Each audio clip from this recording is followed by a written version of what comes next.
have we become so far, so far, so far,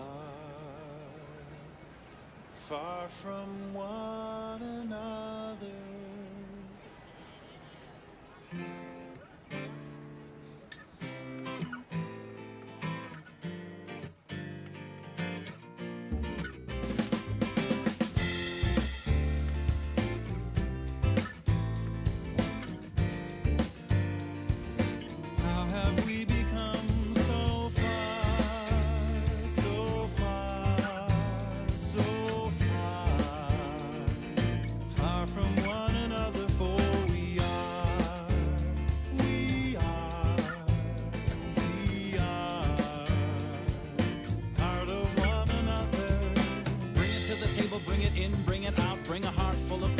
Bring your every doubt, now bring it in a whisper, bring it in a shout, bring peace to the center, and bring it all about. Let your whole life speak, let your heart move on, set your body free, should your mind hold on. Let your whole life speak, let your heart move on, set your body free, should your mind hold on.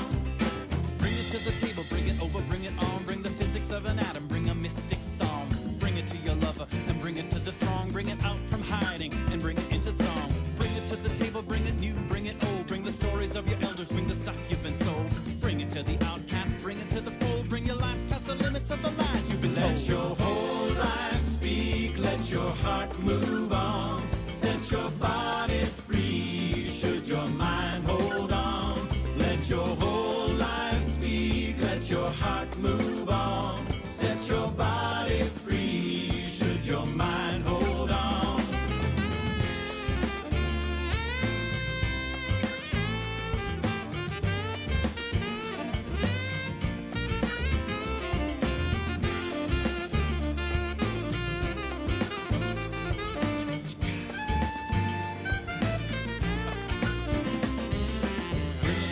Bring it up, bring it down, bring your lips to the water, bring your feet to the ground. Bring it into silence and bring it into sound. Bring your blessings and your praises to the beauty all around. Bring it to the table, bring a symbol, bring a sign. Bring the bread of your living, bring the fruit divine. Bring it to your neighbor and bring it across the line. Bring it whole, bring it broken, bring it, now's the time. Let your whole life speak, let your heart move on. Set your body free, should your mind hold on. Let your whole life speak, let your heart move on. Set your body free, should your mind hold on. Set your whole life speak, set your heart move on. Set your body free, should your mind hold on. Let your whole life speak, let your heart move on. Set your body free, should your mind hold on. Set your whole life speak, set your heart move on. Set your body free, should your mind hold on. Let your whole life speak, let your heart move on. Set your body free, should your mind hold on. Let your whole life speak, let your heart move on. Set your body free, should your mind hold on. Let your whole life speak, let your heart move on. Set your body free, should your mind hold on. Good morning. Good morning and welcome to worship at United Churches of Langley. My name is Reverend Hildy and my colleague, Reverend Sophia, is here as well. We also have Brad and William and Tegan helping out with our cameras and our production. You are welcome to this time of worship. You may be in your living room or your study or at a friend's place. You are welcome because it is God who welcomes us to this time of worship. You are welcome regardless of age, ethnicity, gender, color, ability, sexual orientation, gender identity, socioeconomic status, family structure, belief system, and if you are in your pajamas. This morning in worship, you will notice a rhythm of word and words sung. That's not a lot different than what we've done other Sundays. But after this worship is finished, you are invited to a Zoom conversation about what you have experienced. We will also welcome Christina Kinch, our friend and mentor. As Sophia and I looked at what was planned for this week, we knew something different needed to happen. We will begin our summer celebrations next week, but this morning we felt that this congregation needed to talk, needed to wrestle with what is happening in our world. Everywhere, phrases like white privilege, anti-racism, I can't breathe, protest, violence, Black Lives Matter, colonization, human dignity are mixed together in ways that are confusing and unclear. We felt it was important to deal with our feelings, our questions, our attitudes, and the unease that has been presented to our hearts and to our beings. So we will lament, be challenged, have hope, lean into despair and journey as we worship. A link to the Zoom conversation will be provided at the end of our service. The readings have been available online. Those readings will be the basis of our conversations. What is being said? What is the context? Who is the audience? Does any of this matter? What is expected of me? Who do I need to talk to? We will not solve things today, but we may discover that we wish to be a part of the solution. We will be reminded of the need to first look deep within, being present in our inner selves. Then to be present to racism, the racism we encounter in ourselves and others. This is a growing awareness that informs everything we do as individuals and as the church together. This is our work. This is our ministry. So let your whole life speak. Stand up in the midst of the storm and bring it to the table of hope, love, and understanding. And now I acknowledge that I stand on the unceded land, the Kwantlen, the Matsqui, the Katzie, and the Semiahmoo people. Wherever you are, may you acknowledge the original caretakers of this land. And may we walk together towards reconciliation and truth lived out.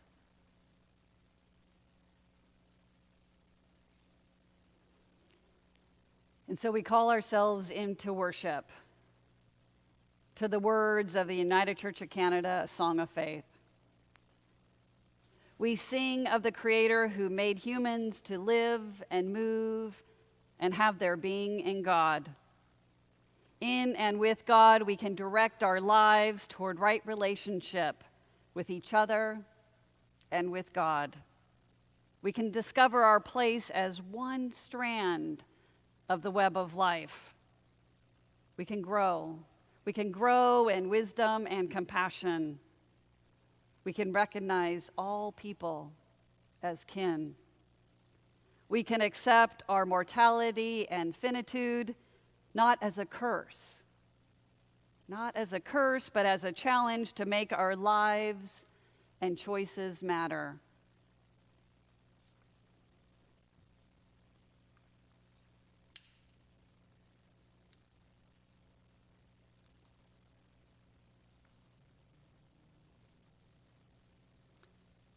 Made in the image of God, we yearn for the fulfillment that is life in God.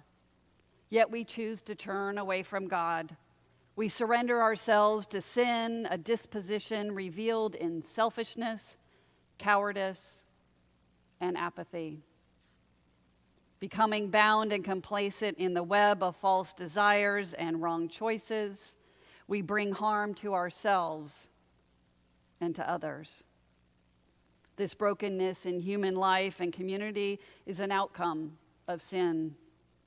Sin is not only personal, but accumulates to become habitual and systemic forms of injustice, of violence, and hatred.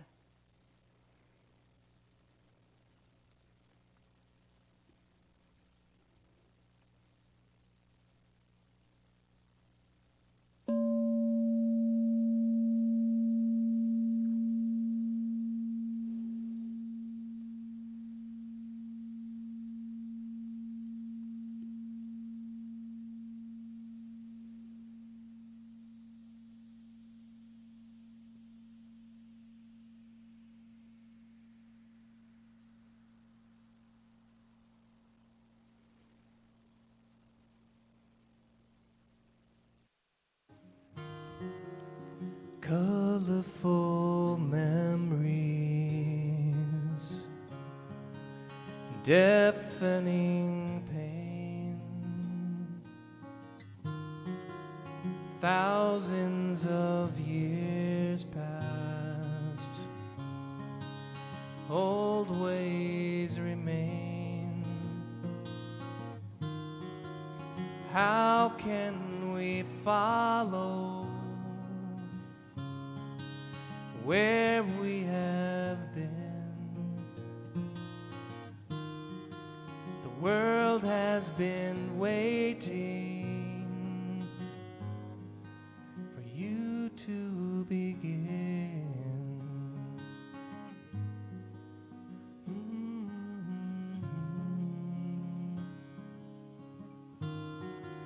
And haven't you questioned all the suffering and war, silently wonder if peace can endure? The world has been praying for God to come through. Take what you know now and make it come true.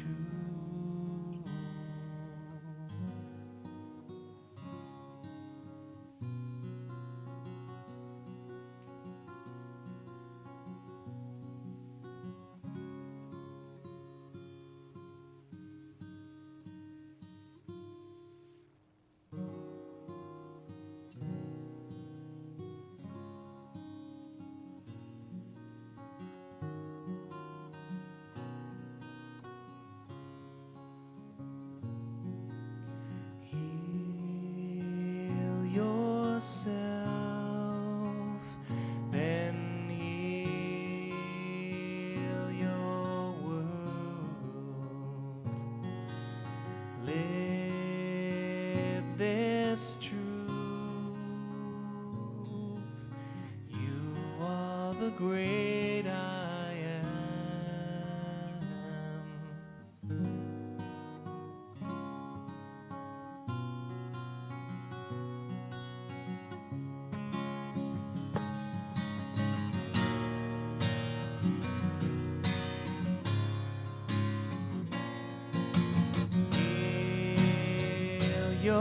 Yourself, then heal your world. Live this truth. You are the great I am. Everybody, heal yourself, then heal your world. Live this truth.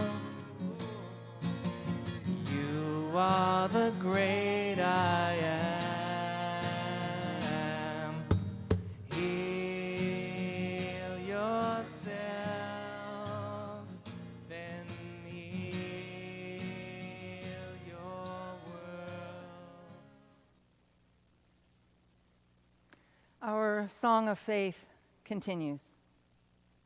We are all touched by this brokenness, the rise of selfish individualism that erodes human solidarity, the concentration of wealth and power without regard for needs of all, the toxins of religious and ethnic bigotry, the degradation of the blessedness of human bodies and human passions through sexual exploitation, the delusion of unchecked progress and limitless growth that threatens our home, the earth, the covert despair that lulls many into numb complacency with empires and systems of domination. We sing, lament, and repentance. Yet evil does not, cannot undermine or overcome the love of God. God forgives and calls all of us to confess our fears and our failings with honesty and humility. God reconciles and calls us to repent the part we have played in damaging our world, ourselves, and each other. God transforms and calls us to protect the vulnerable, to pray for deliverance from evil, to work with God for the healing of the world, that all might have abundant life. We sing of grace.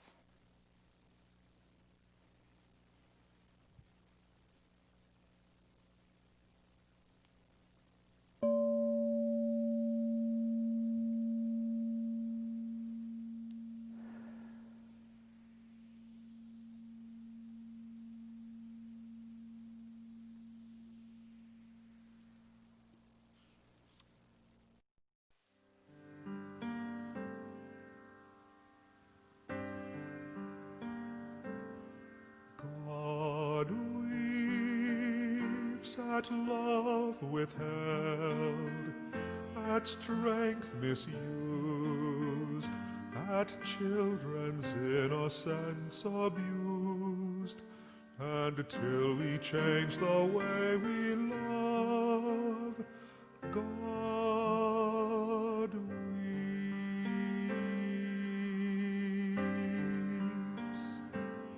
God bleeds at anger's fist, at trust betrayed, at women battered and afraid, until we change the way we win. God bleeds.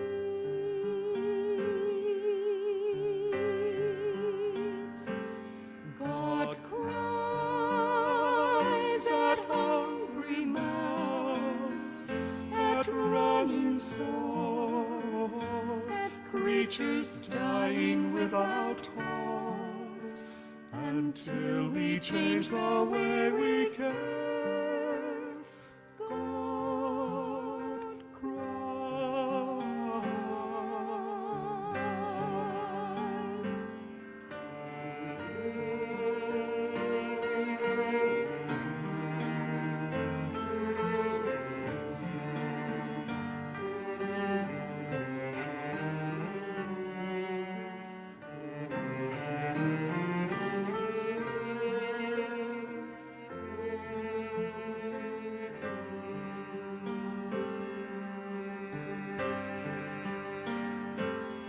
God waits for stones to melt, for peace to see, for hearts to hold each other's need, until we understand the Christ. God waits.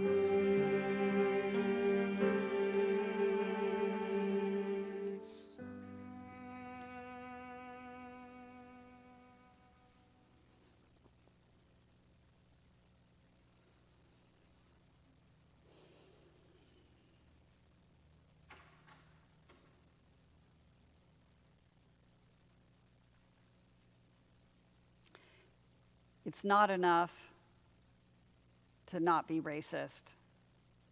You have to be actively anti-racist. This is how Reverend Stephen Tickner opened up his words of reflection on June 2nd.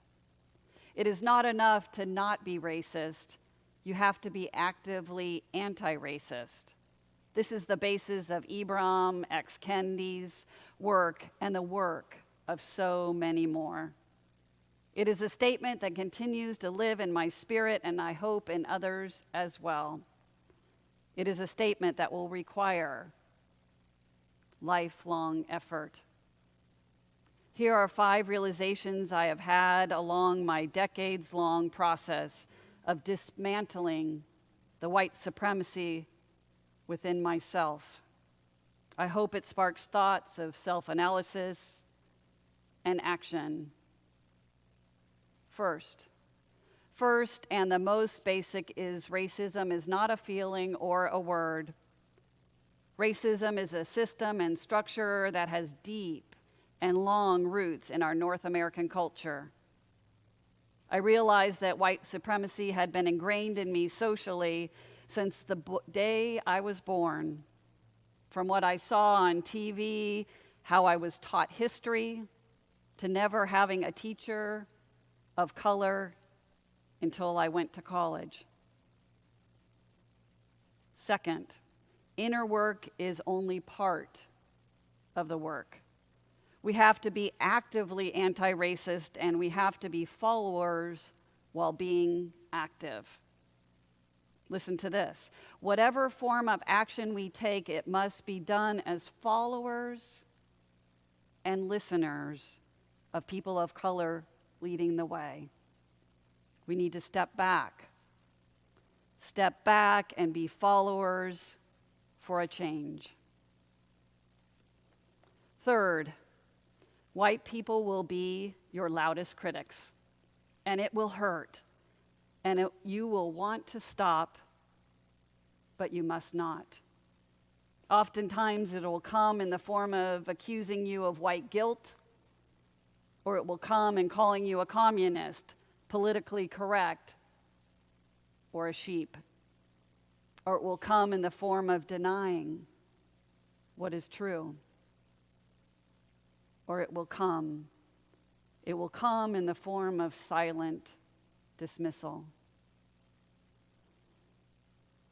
Fourth, we will mess up. We will say things that hurt unintentionally. We will not be as brave as we should be. We will not live up to being as anti-racist as we want to be all the time. We have to be both forgiving of ourselves and committed to changing. So if we say or do something offensive, we must listen, apologize, analyze where it came from, and learn from it so that we can change. The most important thing is that we are devoted to confronting the system within ourselves. And fifth and finally, change what you are taking in. A good way to start is by noticing how white your world is. Be intentional about engaging with non-white authors and scholars, theologians, thinkers, speakers, etc. You might be surprised by the experience that they have had that you know nothing about. And also be conscious about how many spaces you enter that are almost, if not all, white. And wonder, why is that?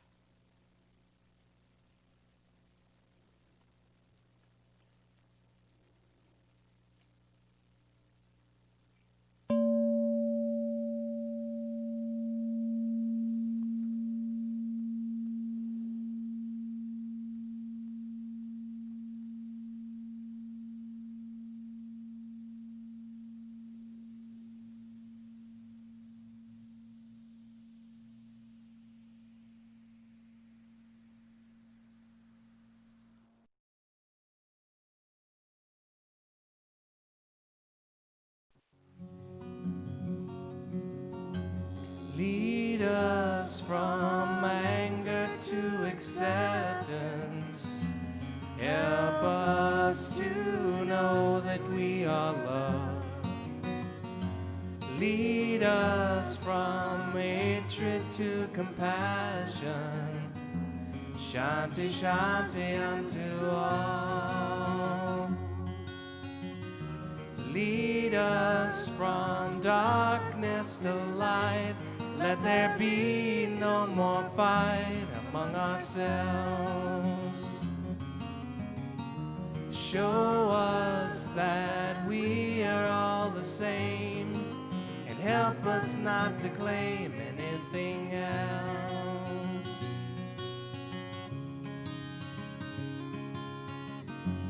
Lead us from anger to acceptance. Help us to know that we are loved.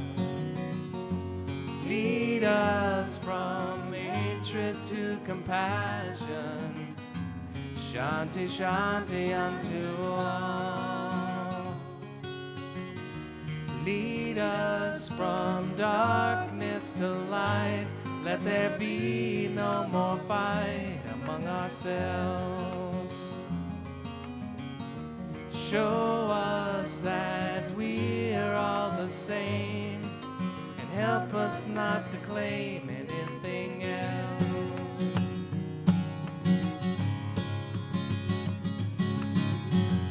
Lead us from anger to acceptance. Help us to know that we are loved. Lead us from hatred to compassion.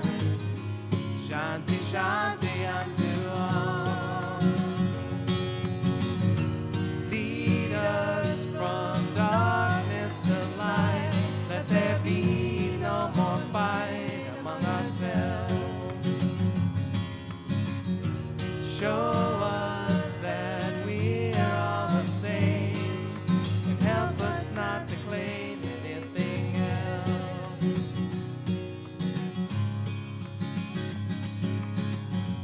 Lead us from anger to acceptance.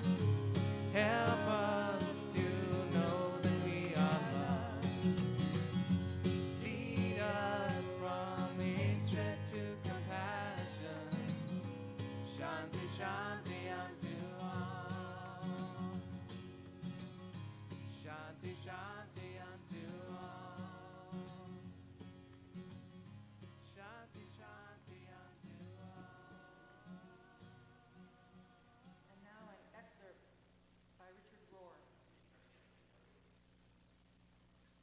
And now an excerpt by Richard Rohr, American author, spiritual writer, a contemplative, a believer in radical compassion, and a Franciscan priest.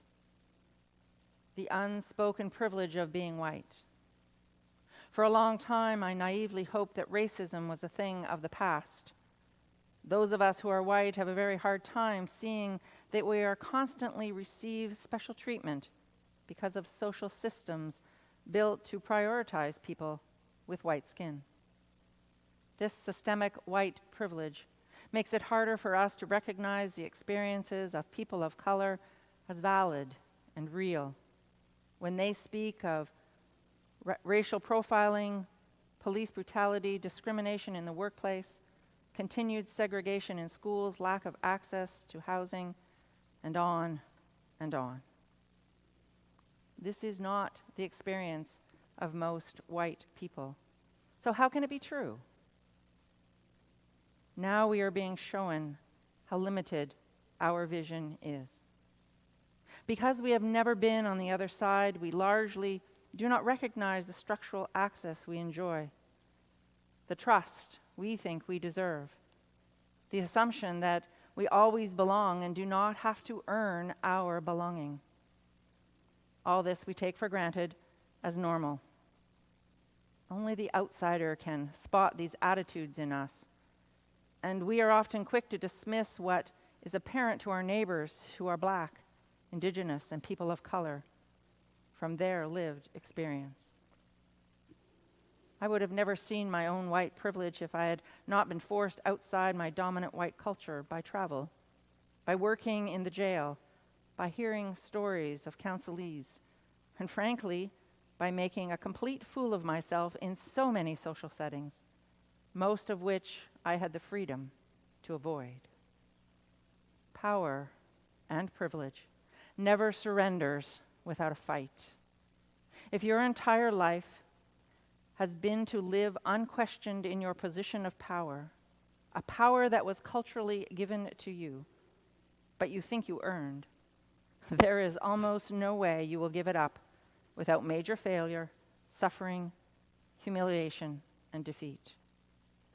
As long as we really want to be on top, and would take advantage of any privilege or shortcut to get there, we will never experience true liberty, equality, fraternity.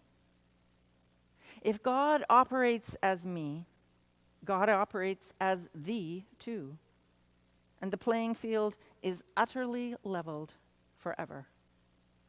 Like Jesus, Francis, Clare, and many other humble mystics, we then rush down instead of up. In the act of letting go and choosing to become servants, community at last can be possible. The illusory state of privilege just gets in the way of neighboring, and in the way of basic human friendship.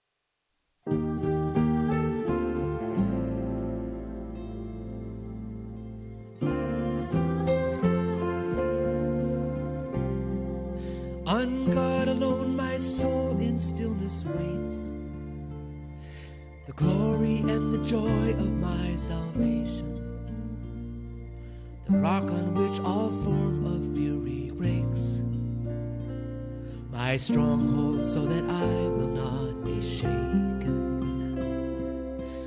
Wait alone in stillness, O my soul. Wait alone in stillness, wait alone, O my soul. The steadfast love of God be all my strength, my refuge, my hope, and my elation.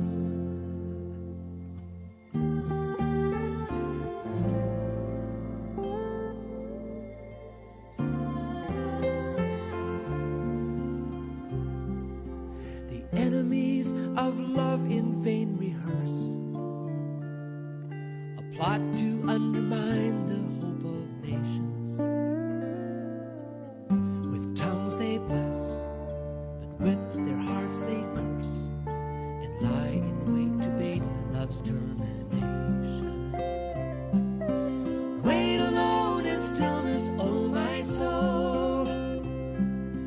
Wait alone in stillness, wait alone, O my soul. The steadfast love of God be all my strength, my refuge, my hope, and my elation.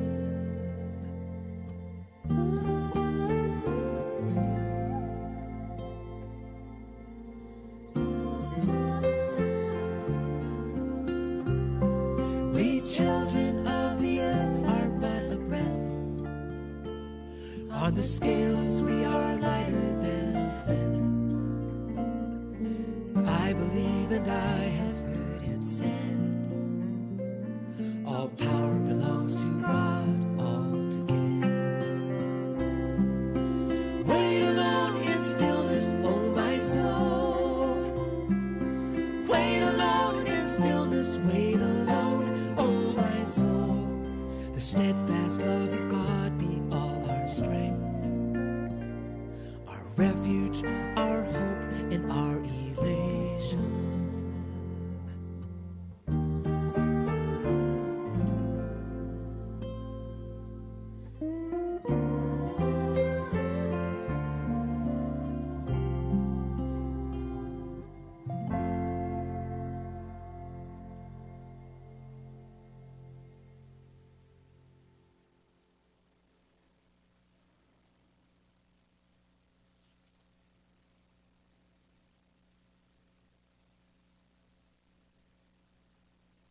And now we will hear a pastoral letter from J. Olson, written on June 8th, Jay is the president of the Pacific Mountain region of the United Church.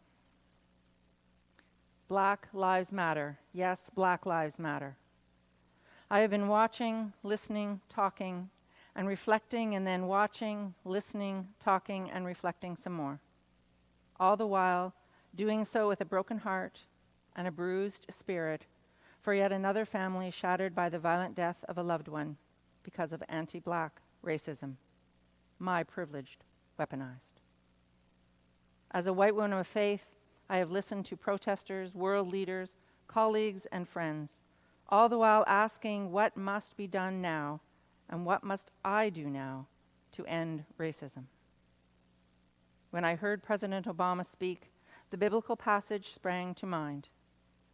The context in the biblical story is on the night Jesus was betrayed. He was praying in the Garden of Gethsemane, and he had asked his friends to stay with him. Then he came to the disciples and found them sleeping. And he said to Peter, "So could you not stay awake with me 1 hour?" Everyone who is awake knows that anti-Black racism is real, not just in the USA, but all around the world. Anti-Black racism is real in Canada and in the church, in our church. People of faith, including us in the Pacific Mountain Regional Council, must no longer fall back asleep, immobilized, while Christ calls us to stay awake and be alert to what is happening and what needs to happen. It is long past time for us, especially white people of faith, to wake up. It is not enough to sit immobilized in the garden of fear because we are overwhelmed by what needs to be done. Some say it is more than we can handle. Some say it is all about this other work. Some say, what about all this other work that we are supposed to be doing? It is time for us to be working towards a deeper understanding of the power dynamics at work in society that makes Black people targets of degradation and violence, and then to dismantle those powers. It is time for us to be alert to the power dynamics at play in our church and to redirect them towards equality and human dignity. To do this work will be really hard. The call from the garden is not just one more thing to add to the list of righteous things to do. It is a call to be awake to what must be done and then to do it. It is a call to be the people of God, especially in complex times of crisis. It is time that we, the church, bear witness to the truth that Black lives matter. It is our work. It is time. God help us.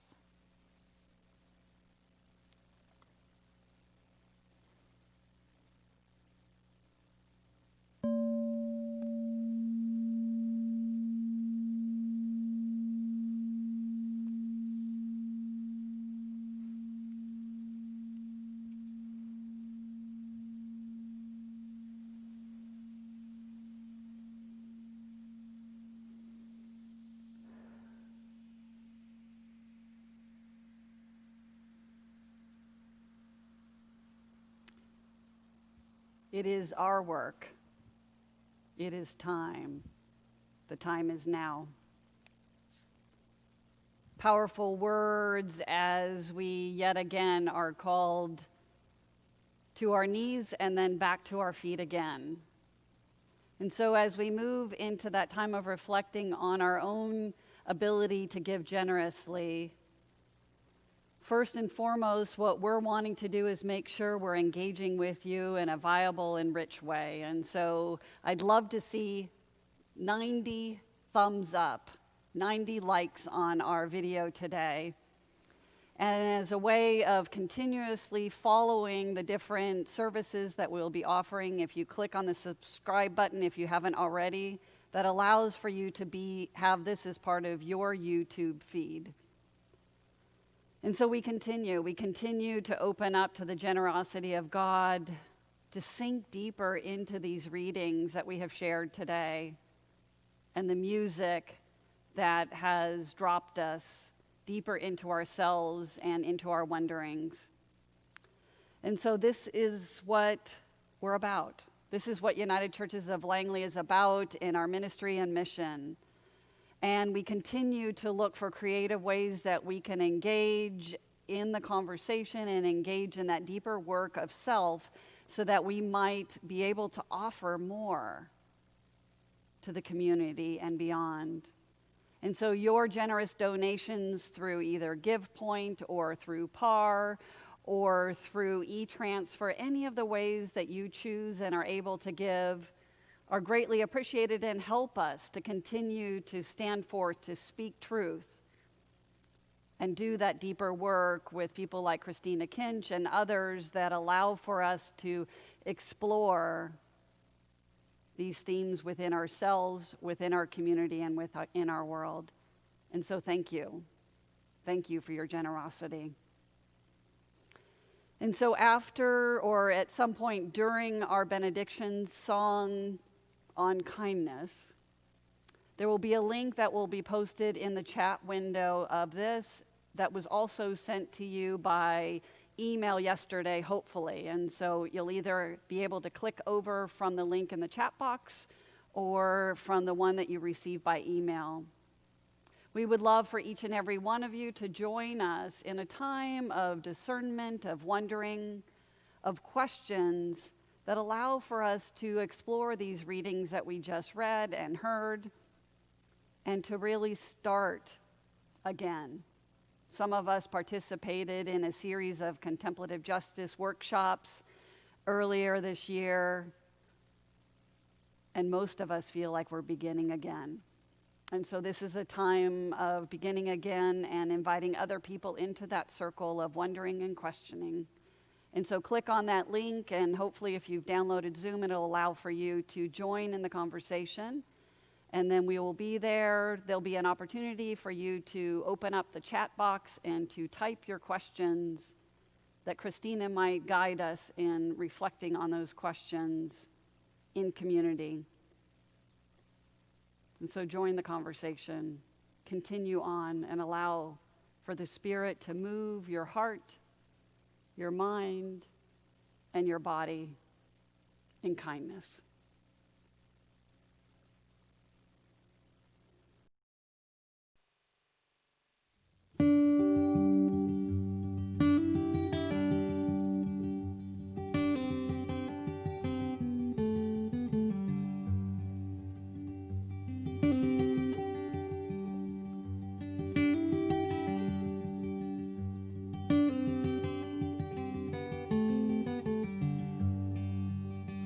Christ has no body here but ours, no hands, no feet here on earth but ours.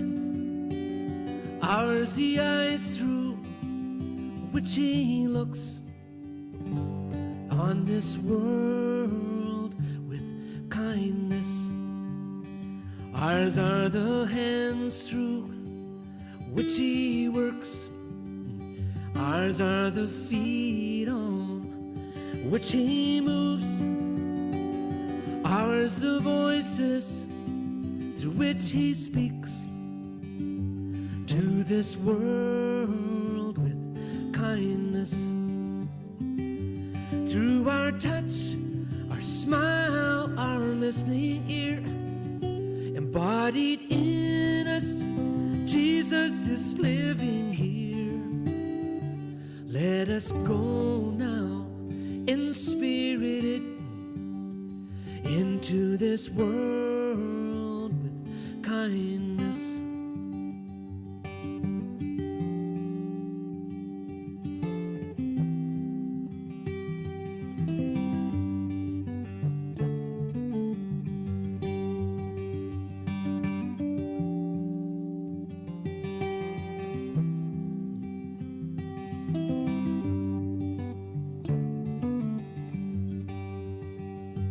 Through our touch, our smile, our listening ear, embodied in us, Jesus is living here. Let us go now, inspirited, into this world with kindness.